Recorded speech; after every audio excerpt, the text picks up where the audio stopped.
Hello and welcome to another exciting episode of Under the Wrist Tape. I'm Steven. I'm Jake. And for this episode, we're going to review the past episode of Smackdown, which I have to say was a lot better than Impact, because Impact was garbage, and I guess... I fortunately missed out on it. Oh yeah, unfortunately. Yeah, I wasn't into Thursday Night Hogan. Yeah, I know. But as to your guys' standard, you said it was alright, but since I watched that horrible Impact Wrestling episode, I thought it was actually pretty good. Horrible Impact Wrestling episode. Don't those two words go together? Yeah, a majority of the time. So we like to start off our episodes with a thing called Win and Fail, so Jake, take it out. My win. Ryback destroying Derrick Bateman. He hit 4 moves in the match, I believe. He had the big boot. He hit the military press into the Samoan drop into the over-the-shoulder boulder holder is what he calls it, which is a backpack jawbreaker, or stunner. Then he hit his stiff lariat. It was more of a forearm to the face, just clubbed Derrick Bateman right in the jaw. And then finally his Samoan drop / fisherman suplex combination. Derrick Bateman had absolutely no chance in this match. He should have stayed in NXT this week, I personally think. But yeah, Ryback, I want to see him facing bigger and better competition. This is a good way to rise, to have his stock increase. But he needs to start being put in there with established guys. Well, Ryback has been facing local talent recently. At least an upgrade to the NXT roster is at least a little bit of an upgrade. But we probably want to at least see him low-card wrestlers from now, and then maybe even go into the mid-card in a couple of weeks. I'd like to see him end Heath Slater's career. Oh yeah, that would be awesome. But the guy who Derrick Bateman was supposed to face was Damien Sandow, but we see him, he was like, oh, I don't want to face you. But then Ryback comes out, obliviated Derrick Bateman. Does that show that he is superior than Damien Sandow? Or I think at the time it was a bit of oh, look at you. You can talk. I can destroy this guy. But Damien Sandow, for his debut, for that promo, I thought it was really well done. My favorite line of the promo, probably my favorite line, is SmackDown on the Light, when he interacted with the crowd, and you don't usually see that during promos these days, and he said, "Thank you for your irrelevant opinion." I love that line. Yeah, the intelligent heel, I've always been a fan of. Back when Chris Jericho in 2008 was starting his whole Messiah-like gimmick. Yeah. Back when CM Punk was doing Straight Edge Society gimmick. Always loved the intelligent heel. Yeah, if he made that up on the spot, that line, I say that's great, but he knew he was going to get heat, so maybe he thought of it beforehand, but if he did make it on the spot, that was excellent. And I also want to say, Damien Sandow, I don't know, I'm not that impressed, because you get him out, his promo is excellent, and then he doesn't wrestle his match. And you get, like I said, Ryback comes down, and he shows that he can wrestle. Well, my opinion, I wanted to bring this up. Ryback last night looked like the combination of Scott Steiner and Rob Van Dam. Yeah. a lot of the people in the audience thinks he's also a little bit of Goldberg, too. Well, he does have the intensity level. He does have the bald head. Yeah. But what I don't understand was what he does after the match. Looks like he's skiing. Oh yeah, gotta have some fun after I destroyed you. Swiss Alps now. It's merely what he's doing. Yeah. So your fail? My fail was the usage of Antonio Cesaro in this episode. Having him with Oksana, that'd be good. You know, the kind of boyfriend-girlfriend thing. Having her at ringside to support him during matches, but doing a photo shoot together and then having Teddy Long come in and rub oil on him. I did not like that at all. I wanted to see Antonio Cesaro wrestle, because if you've watched anything... Antonio Cesaro, we haven't seen much of him with SmackDown so far, except for a stellar match with Tyson Kidd, which is commonplace for anybody. Especially against Tyson Kidd, because anyone can have a great match with Tyson Kidd. That's true. If you've seen Florida Championship Wrestling, you know Cesaro is a great talent. If you're a fan of the independent circuit, if you've watched Pro Wrestling Guerrilla, Shikara Pro Wrestling, Ring of Honor, you'll know the name Claudio Castagnoli, one of the greatest tag team wrestlers, and also he did pretty well as a singles competitor, winning the Pro Wrestling Guerrilla World Championship. He can be used so much more instead of a guy like Brodus Clay, who's not really a wrestler. What he is, he's a freak of nature. What his arsenal is merely him throwing people up and Continue. What do you... You're such a jackass. What his arsenal is throwing people over his shoulder and then just jumping on people. Yeah. Well, we're going to get to Brodus Clay in a bit, but I want to talk about Antonio Cesario. His role right now basically is for Oksana to say, oh, he's better than you, he has a better body, and you lost your job, so you can't support me. That's basically what his role is right now, which I find disturbing because he's such a great talent, and already in the 2 weeks he's been on SmackDown, he's been underused now. Like, his first match with Tyson Kidd was great, and then he got downgraded into a photo shoot role where he's just basically showing off his body. Can't say it's a bad idea for him. Yeah, I know. But yeah, it's World Wrestling Entertainment. Yeah. Wrestling comes before entertainment. They don't seem to realize that. No. So my win was the tag team match of R-Truth, Kofi Kingston versus Hunico and Camacho. You forgot Little Jimmy. Yeah, Little Jimmy. But even, like, I'm surprised at how the great was match, especially with Camacho in the match, because we haven't really seen Camacho that much, but he did pretty well, like, even telling by his part of how he's more the bigger guy, more the bodyguard, but he still did pretty well for himself. And I like how they're trying to revive the tag team division, at least a little bit now. And now they got people like Darren Young and Titus O'Neil who to at least have some more teams in the tag team division. So I guess we can probably see it get back to not what it was in 2001, because that's going to be hard to repeat itself, but at least a lot better than what it was a couple of months ago, or how it has been the past couple of years. Because it's basically been, yeah, the tag team titles is nothing. If you had it, then good job, but it means nothing. At least they're going to try to at least say, oh, you got the tag team titles. There's a lot of tag teams now. Good job. At least better than that. And I like how Primo and Epico and Rosa and Abraham Washington was watching on the stage, and Abraham Washington was basically telling them stuff to do in their next match, which I think is excellent. I think they're going to do a lot better for themselves now. It's a good idea. Yeah.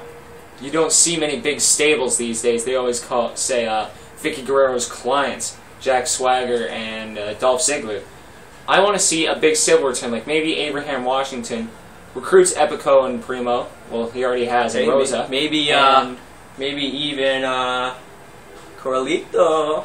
Oh, that'd be cool to see Carlito back. I don't think so. Yeah, I don't think so either. But he had a bit of problems in his last run. I know. But yeah, expanding a stable. You don't see much of it anymore. Yeah. The last big stable really was Straight Edge Society. Serena. Well, you got to think Gallows, about Joey Matthews, the Nexus, and the Core. Oh, that's true. I forgot about those. Sorry, because nobody really gave a shit about the Core. Yeah, I know. And Nexus, it was CM Punk and Mason Ryan. Yeah, basically. Or the new Nexus. The original Nexus was crap because they took out the integral part of the initial NXT, yeah. Daniel Bryan. Yeah. So my fail has to be Super Sheamus. We see 2 matches with Daniel Bryan, which you would think would be excellent. If any other SmackDown, that would probably be one of the best SmackDowns there is. 2 matches with Daniel Bryan. Yes. A match with Daniel Bryan. Yeah, just basically 1 match is great. Having 2 of them, oh my god. It's like Christmas. I know. In the first match, we see get disqualified because Alberto Del Rio and Ricardo with the crossbody. That was awesome. Secondary win. I'm making that my secondary win. I know. You always see as a guy fly out of nowhere. And it's Ricardo. It's Ricardo. That's awesome. So, but he picks up the win there with the disqualification, and then he gets his shoulder injured because of the cross arm breaker, and then Daniel Bryan's yes lock. So he's in the training area or whatever it's called, and they're like, oh, I don't think you should compete, but he's like, oh, it's okay, I can do it. I'm Super Sheamus. So he goes out to the next match, and he wins. Even with distraction by Alberto Del Rio, and Daniel Bryan is full health, fully recovered, and he still wins. How does that push Daniel Bryan to make me believe that he can win against CM Punk? If he can't even beat Sheamus if he's injured. It doesn't. It's poor storylines by WWE again. Yeah, I know. That makes no sense, especially when you're going to have a match of the year candidate with Daniel Bryan and CM Punk, and you have him go in where you can't even beat an injured Sheamus. That's my fail, as you can tell by the tone of my voice. I think John Cena is going to sue Sheamus for copyright infringement because, hey, I know. I'm supposed to be the guy that can go through anything. Yeah, what I didn't bring up on Raw, I just want to say right now quickly. You know when John Laurinaitis hit John Cena with the microphone? He was out for like a minute, and then you get him in the Extreme Rules match against Brock Lesnar, he's up like this. Like, come on. Kid. He was nursing his injuries. Yeah, so you were talking about Brodus Clay. Do you want to elaborate anything else? Kill him. Yeah. Kill him off. Don't want to see him on TV anymore. So the Funkasaurus gimmick got boring after 2 weeks. I wanted to see his Mastodon gimmick that he was using on Superstars. Yeah, but like I said before, Mark Henry got that, so he had to think of another thing. What's Mark Henry doing now? I don't know, ask Spies Black Guy. That's a good idea. But we see him face Jack Swagger, right? I don't know, I wasn't even really paying attention to that match. Swagger. And we see Dolph Ziggler at ringside again. Put him in a wrestling match. But we see Dolph Ziggler get destroyed by Brodus Clay on the outside. Just takes a headbutt after flying off the steps. Yeah. And we see Jack Swagger run away, so Brodus Clay gets the win. And I gotta say, Brodus Clay no-sells better than Hulk Hogan. Jack Swagger's pounding on him, and he's like... Use those words wisely. You can never take those back. I know. I don't know.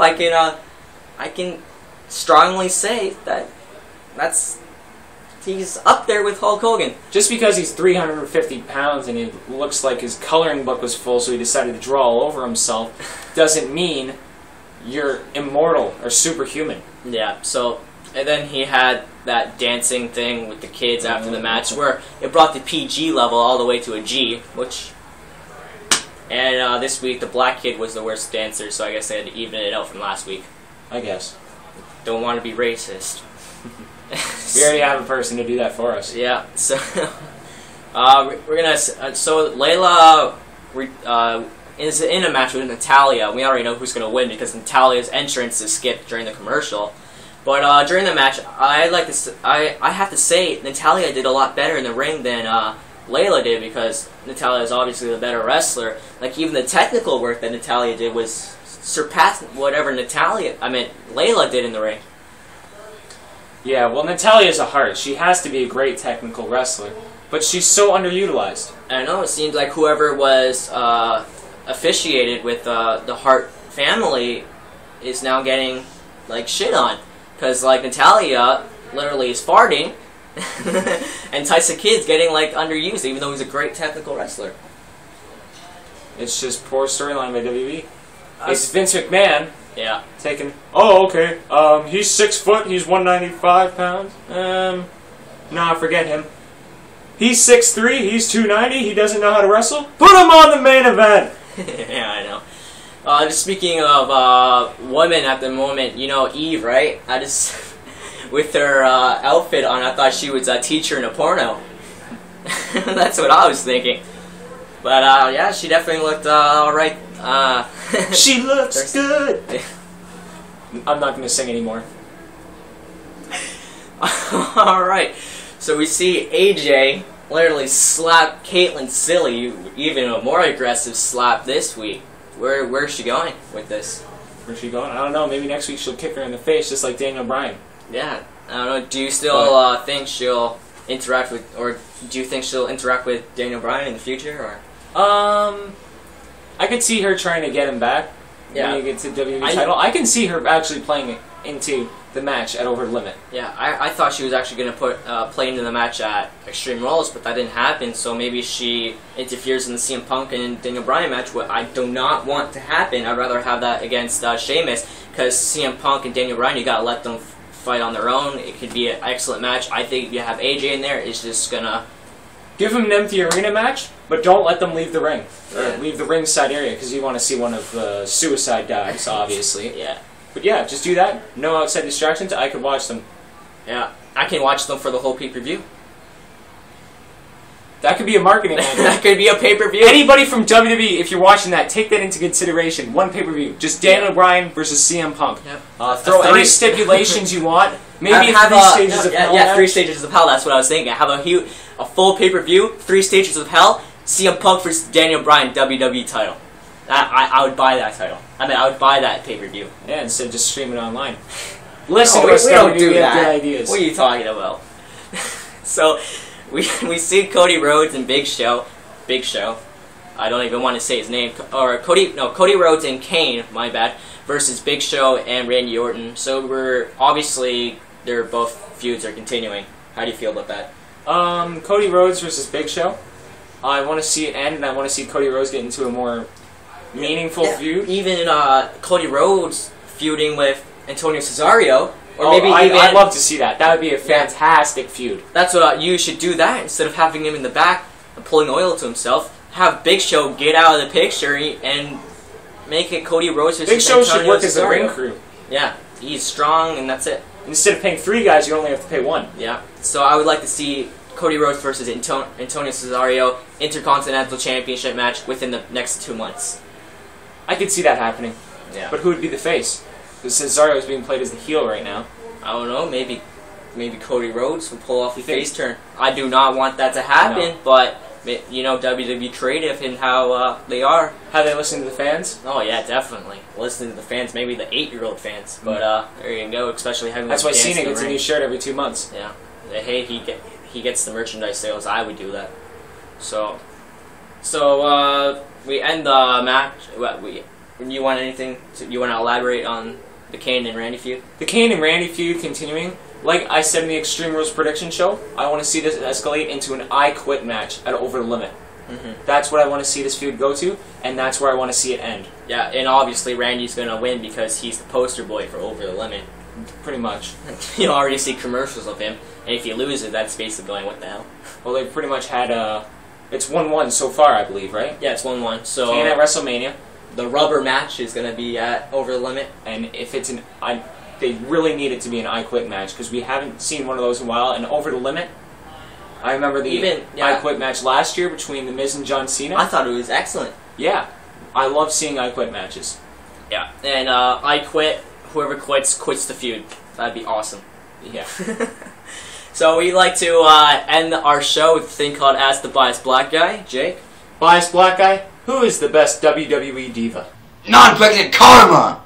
Well, there's Biased Black Guy for you.